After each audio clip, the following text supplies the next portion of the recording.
우리 다 같이 묵상기도 드리심으로 수요일 밤 예배 하나님 앞에 드리겠습니다. 하나님은 영이시니 예배하는 자가 영과 진리로 예배할지니라. 아멘.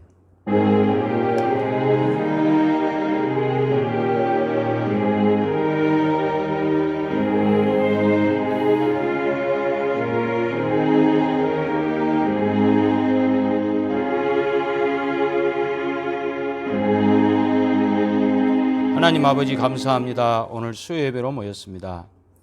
하나님 우리 아버지의 변함없는 은혜와 변함없는 사랑, 우리를 향하여 끊임없이 베풀어 주시는 그 은혜를 인하여 감사드립니다.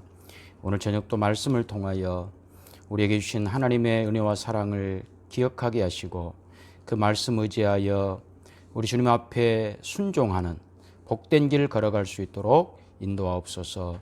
예수님의 이름으로 기도하옵나이다. 아멘. 찬송가 389장 찬송입니다.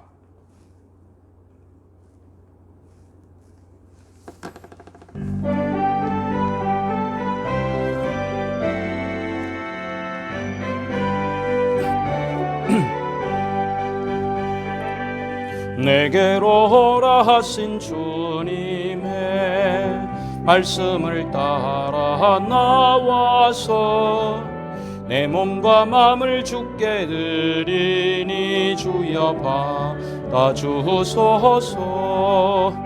내 뜻과 정성 모두와 주 예수 따라가오니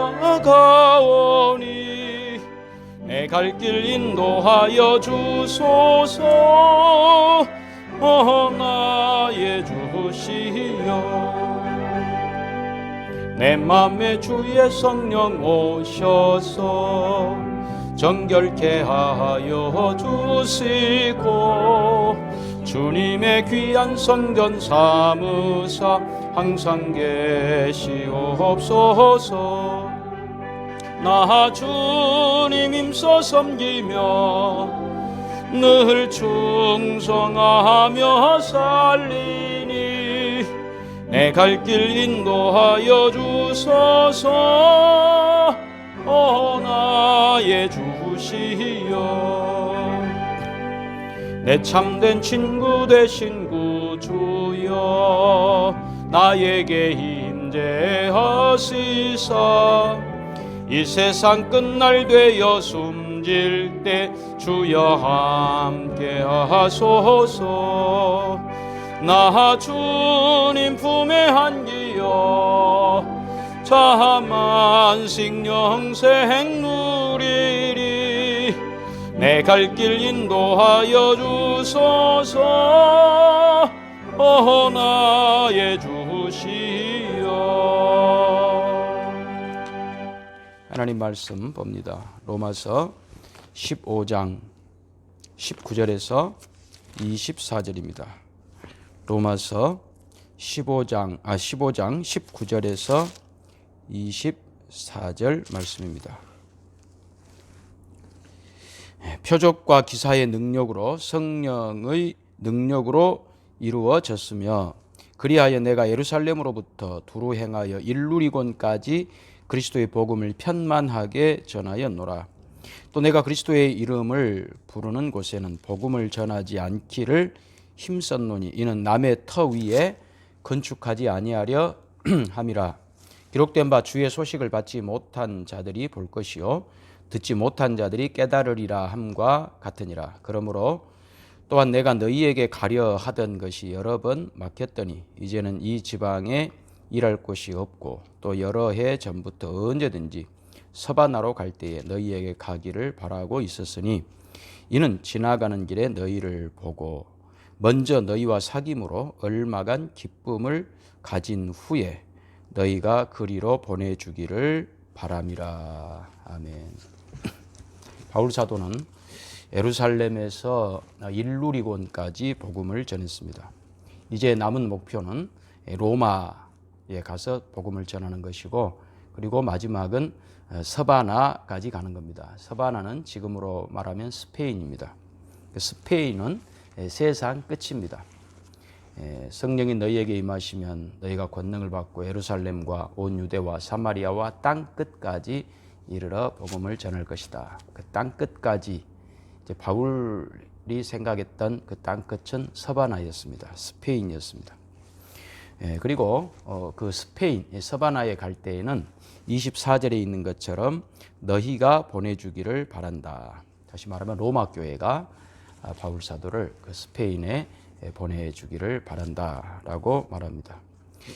우리는 이런 그 바울 사도의 선교 여행 그리고 바울 사도의 선교 여행에 대한 계획 이런 것을 통해서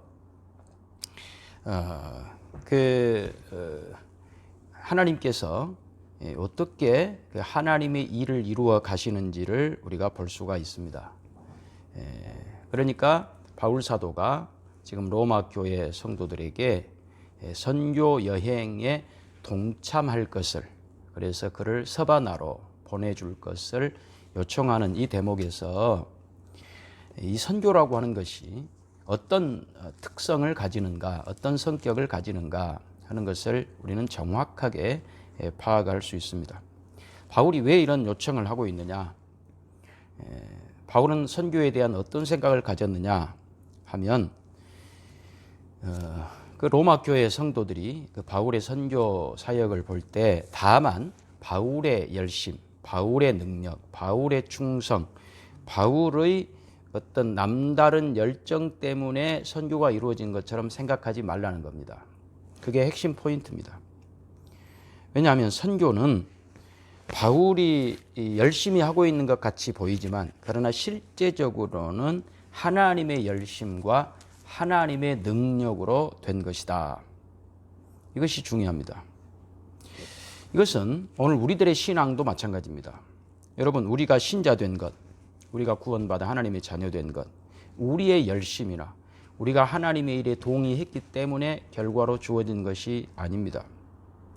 하나님께서 이미 우리 속에 만들어 놓으신 하나님의 주권적인 역사, 하나님의 간섭, 하나님의 창조, 하나님의 새 생명으로 태어나게 하심 때문에 하나님의 은혜의 능력의 결과로 우리가 구원을 얻었고 하나님의 자녀가 된 것입니다. 바울이 모든 이 선교를 자기가 끌고 가고 하나님은 마치 뒤에서 수레를 밀어주는 뒷바라지하는 이런 분으로 바울은 선교를 이해하지 않았습니다. 그러니까 바울이 열심히 하니까 하나님께서 기적이나 능력을 동원해서, 그러니까 말하자면 바울이 선교의 주인공이고 하나님은 조연 역할을 하시는 이제 이런 분으로 바울은 생각하지 않았습니다. 하나님이 앞에서 끌어가시는 거죠. 땅 끝까지 이르러 모든 족속이 구원을 받아 하나님의 은혜와 긍휼과 자비와 사랑으로 새 생명 얻도록 하는 그 일을 하나님이 직접 일하시는 거예요. 그리고 바울이 조력자죠. 바울이 조연인 것이죠. 하나님이 주연이죠. 그래서 바울은 하나님이 하시는 일의 소도구로 쓰임받는 것에 불과하다. 바울은 이런 생각을 가지고 있었고 또 로마 교회 성도들을 초대하고 있는 거예요. 자기와 같이 그런 사역을 하자. 이렇게 요청하는 겁니다. 이런 인식 때문에 바울 사도는 선교의 처음부터 끝까지 하나님 중심적 선교관을 유지할 수 있었습니다. 이것은 바울뿐 아니라 우리에게도 꼭 필요합니다. 여러분, 우리의 믿음이라고 하는 것은 우리가 만들어낸 어떤 사상이나 이론 체계가 아닙니다. 살아계신 하나님께서 예수 그리스도 안에서 우리 속에 새롭게 창조하신 하나님의 생명, 부활 생명, 그것을 하나님이 우리에게 주셨고 그 생명을 가진 자들로서 당연한 반응으로서의 신앙생활입니다. 그러니 우리는 우리가 가진 생명, 우리가 가진 구원을 우리의 노력이나 우리의 어떤 이해로 만들어진 것처럼 생각하면 안 됩니다. 우리가 깨닫고 우리가 영접해서 신자 된 것은 결코 아닙니다. 하나님께서 그리스도 안에서 새롭게 창조하신 새 생명, 하나님의 자녀로 거듭나게 하신, 새롭게 태어나게 하신 하나님의 열심, 그렇게 해서 우리를 출생시킨 결과 우리는 진리를 알고 의를 알고 거룩을 알고 그래서 인생의 방향을 바르게 우리가 잡고 나아갈 수 있게 된 것입니다. 고린도후서 10장 13절을 우리가 한번 보실까요? 지금 말씀드린 이 내용을 고린도후서 10장 13절에 이렇게 말합니다. 그러나 우리는 분수 이상의 자랑을 하지 않고 오직 하나님이 우리에게 나누어 주신 그 범위의 한계를 따라 하노니 곧 너희에게까지 이른 것이라. 우리가 너희에게 미치지 못할 자로서 스스로 지나쳐 나아간 것이 아니요 그리스도의 복음으로 너희에게까지 이른 것이라. 우리는 남의 수고를 가지고 분수 이상의 자랑을 하는 것이 아니라 오직 너희의 믿음이 자랄수록 우리의 규범을 따라 너희 가운데서 더욱 풍성하여지기를 바라노라. 이는 남의 규범으로 이루어 놓은 것으로 자랑하지 아니하고 너희 지역을 넘어 복음을 전하려 함이라. 자랑하는 자는 주 안에서 자랑할지니라. 옳다 인정함을 받는 자는 자기를 칭찬하는 자가 아니오 오직 주께서 칭찬하시는 자니라. 여러분, 이게 무슨 뜻이죠?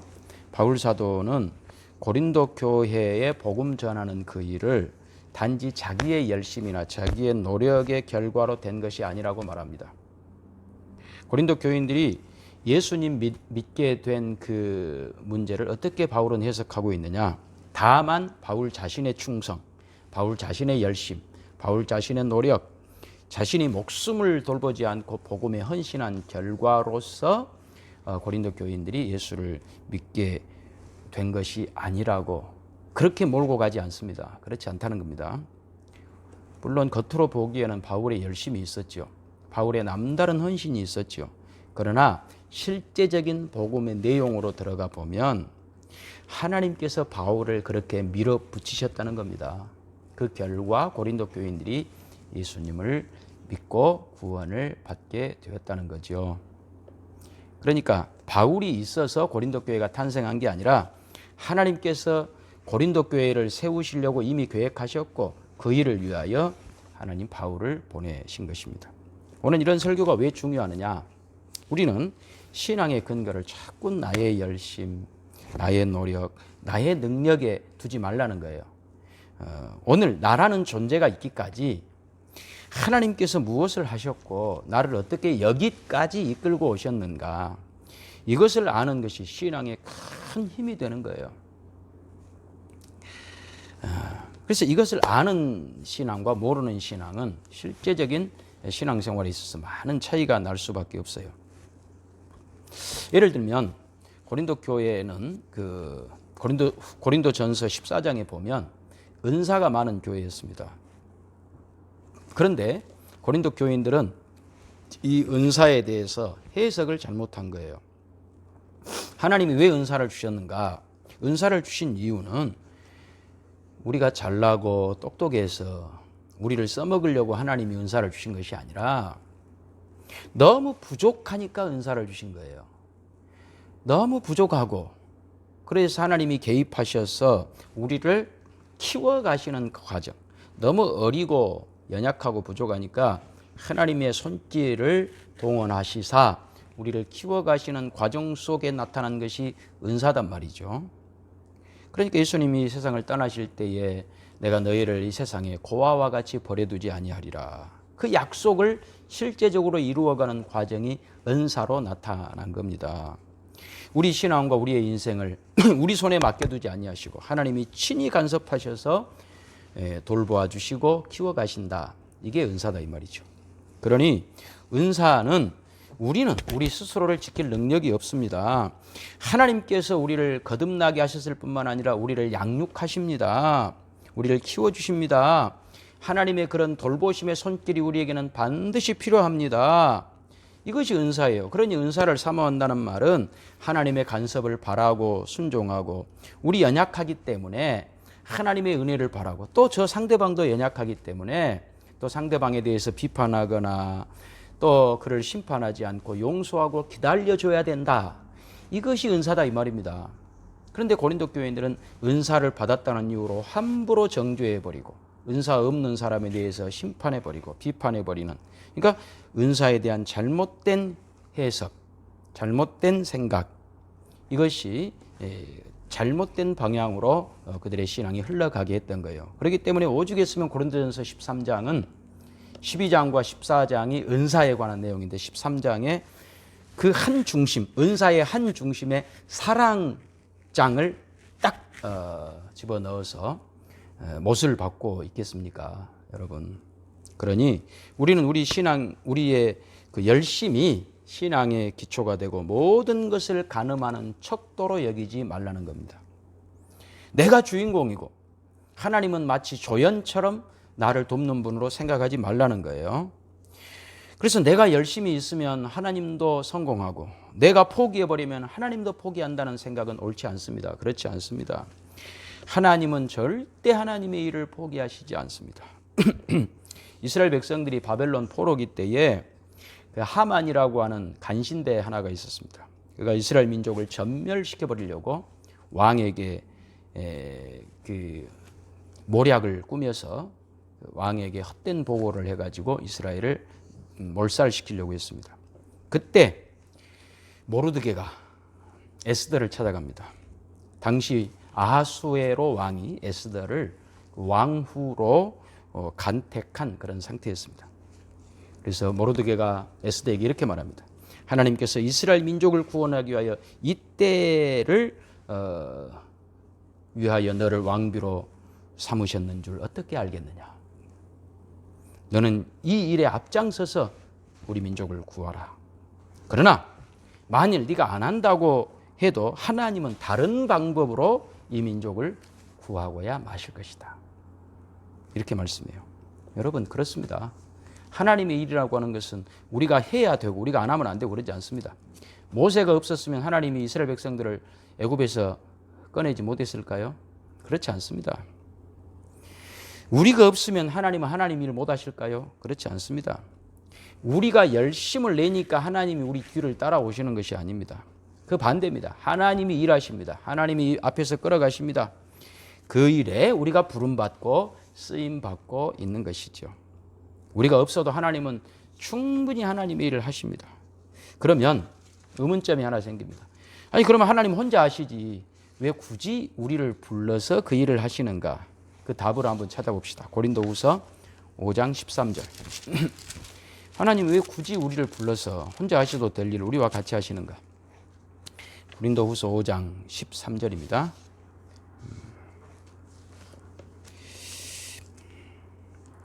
우리가 만일 미쳤어도 하나님을 위한 것이요 정신이 온전하여도 너희를 위한 것이니 그리스도의 사랑이 우리를 강권하시는도다. 우리가 생각하건대 한 사람이 모든 사람을 대신하여 죽었은즉 모든 사람이 죽은 것이라. 그가 모든 사람을 대신하여 죽으심은 살아있는 자들로 하여금 다시는 그들 자신을 위하여 살지 않고 오직 그들을 대신하여 죽었다가 살아나신 이를 위하여 살게 하려 하심이라. 그러므로 우리가 이제부터는 어떤 사람도 육신을 따라 알지 아니하노라. 비록 우리가 그리스도도 육신을 따라 알았으나 이제부터는 그같이 알지 아니하노라. 그런즉 누구든지 그리스도 안에 있으면 새로운 피조물이라.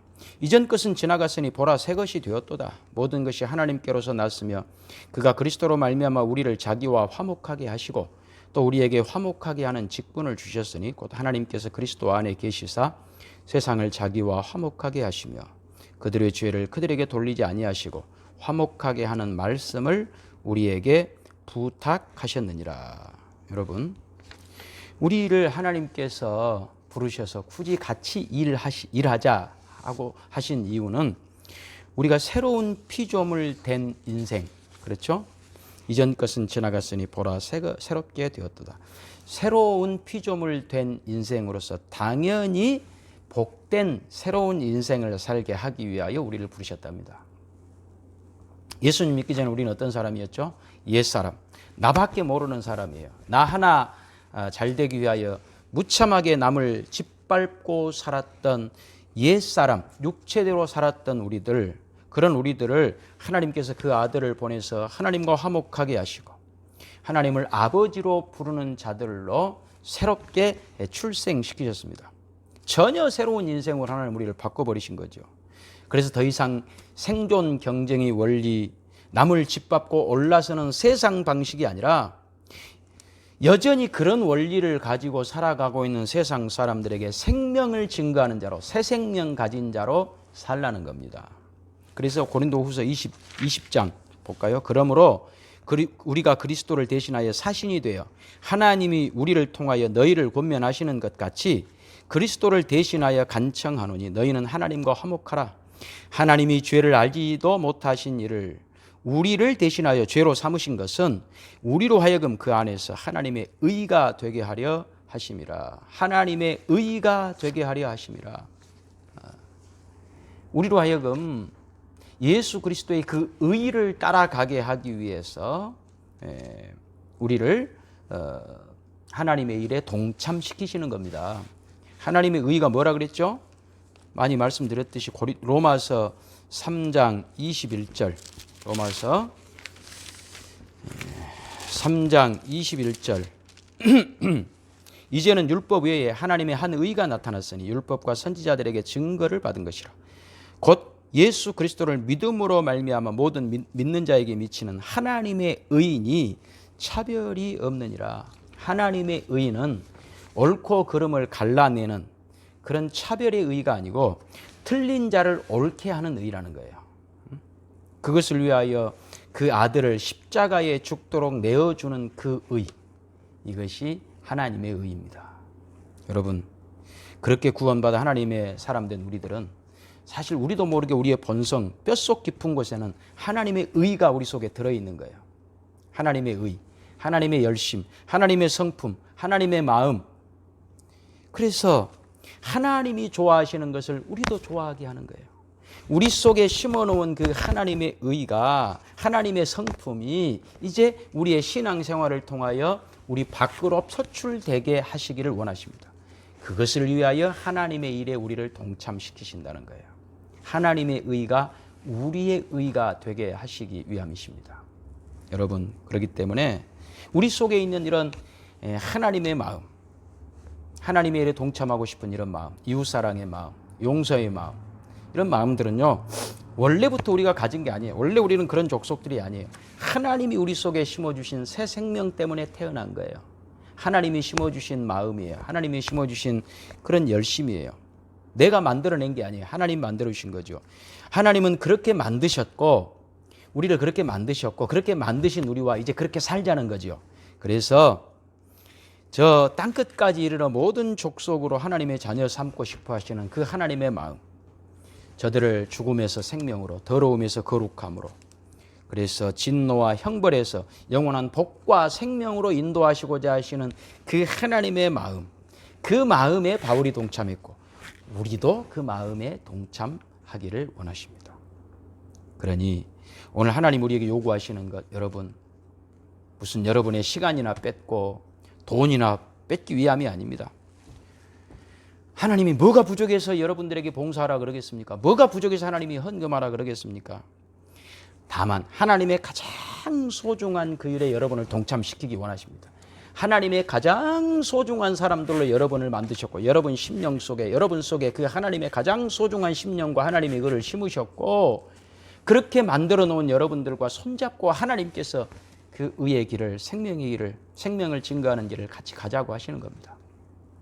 그래서 하나님 우리를 절대 희생시키는 분 아닙니다. 우리를 짓밟아서 하나님의 목적을 취하시는 분 아닙니다. 좋은 일에 함께 가자는 겁니다. 여러분, 하나님의 그 일에 동참하자는 겁니다. 그런 점에서 우리가 주님을 위해서 희생한다 라고 하는 말이 맞는 말이기도 하지만 엄밀히 보면 희생이 아니에요. 세상적 시각에서 볼 때 먹고 싶은 거 못 먹고 놀고 싶은 거 못 놀고, 그러니까 희생인 것 같지, 실제적으로는 하나님 안에서 우리는 좋은 것을 누리는 거예요. 여러분, 예를 들면 등산을 갈 때는요, 등산화를 신어야 됩니까? 하이힐을 신고 가야 됩니까? 등산 갈 때. 등산 갈 때는 당연히 등산화를 신어야죠. 하이힐 신고 가지 않습니다. 그런데 어떤 사람이 등산을 가면서 나는 너무 희생하고 있어. 왜? 이쁜 하이힐도 못 신고, 응? 이렇게 무거운 나는 등산화를 신고 등산을 하니 나는 얼마나 희생하는 사람인가. 여러분, 그게 희생이에요? 등산 갈 때 하이힐 안 신고 등산 가는 게 희생이에요? 그렇지 않지 않습니까? 그러니까 우리의 인생이라고 하는 것은 내가 하고 싶은 대로 하고 사는 것이 다 행복은 아닙니다.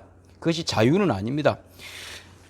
하나님의 일에 동참하는 것이 가장 큰 행복입니다. 등산 갈 때 등산화 신고 가는 게 행복이죠. 하이힐 못 신어서 불행한 게 아니고요. 마찬가지예요. 우리가 세상 일 안 하고 세상 일 못 하고 하나님의 일 한다라고 하는 것은 희생이 아니고 행복입니다. 행복, 기쁨입니다. 하나님 여러분에게 헌금이 필요치 않습니다. 무엇 때문에 하나님 헌금하라 그러겠습니까? 여러분이 헌금하면 하나님은 하나님이라고, 여러분이 헌금 안 해버리면 하나님 일 포기하실까요? 그렇지 않아요. 다른 방법으로 하나님은 하실 수 있어요. 다만 하나님 우리와 함께 하시고 싶으신 거예요. 그러니 우리는 헌금을 하면서도 감사합니다. 하나님의 일에 나를 쓰임받게 해주셔서 감사합니다. 그게 진짜 헌금인 거예요.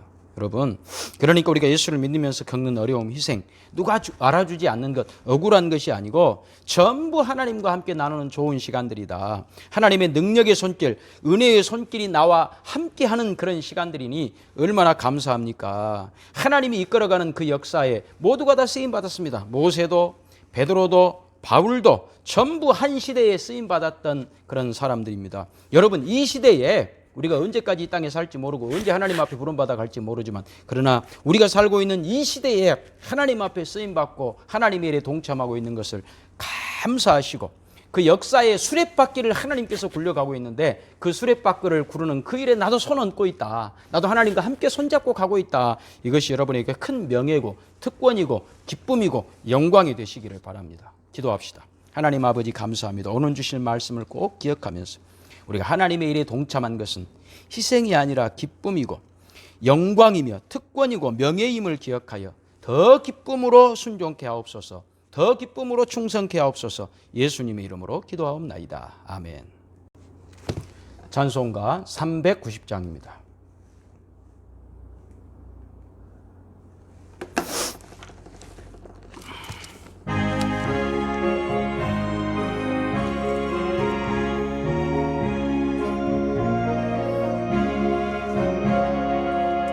예수가 거느리시니 즐겁고 평안하구나. 주야에 자고 깨는 것 예수가 거느리시네. 주 날 항상 돌보시고 날 친히 거느리시네. 주 날 항상 돌보시고 날 친히 거느리시네. 때때로 괴로움 당하면 때때로 기쁨 누리네. 풍파 중에 지키시고 평안히 인도하시네.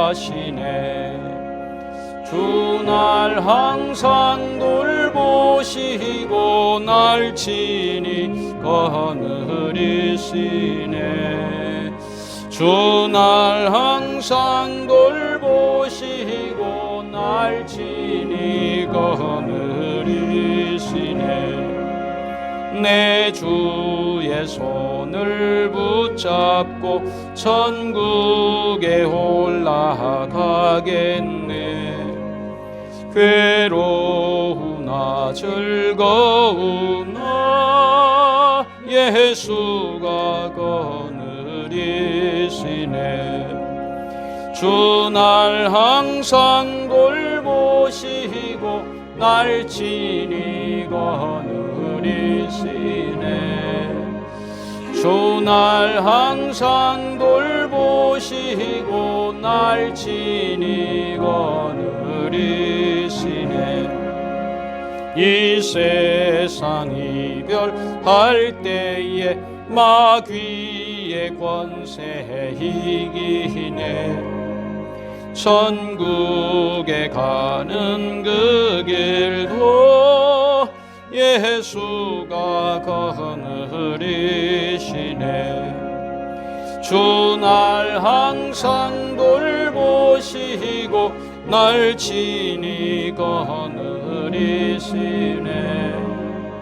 주 날 항상 돌보시고 날 친히 거느리시네.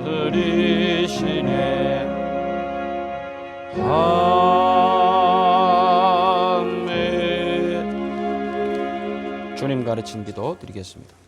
하늘에 계신 우리 아버지여, 이름이 거룩히 여김을 받으시오며 나라의 임하옵시며 뜻이 하늘에서 이룬 것 같이 땅에서도 이루어지이다. 오늘날 우리에게 일용할 양식을 주옵시고 우리가 우리에게 죄 지은 자를 사하여 준 것 같이 우리 죄를 사하여 주옵시고 우리를 시험에 들게 하지 마옵시고 다만 악에서 구하옵소서. 대개 나라와 권세와 영광이 아버지께 영원히 있사옵나이다. 아멘.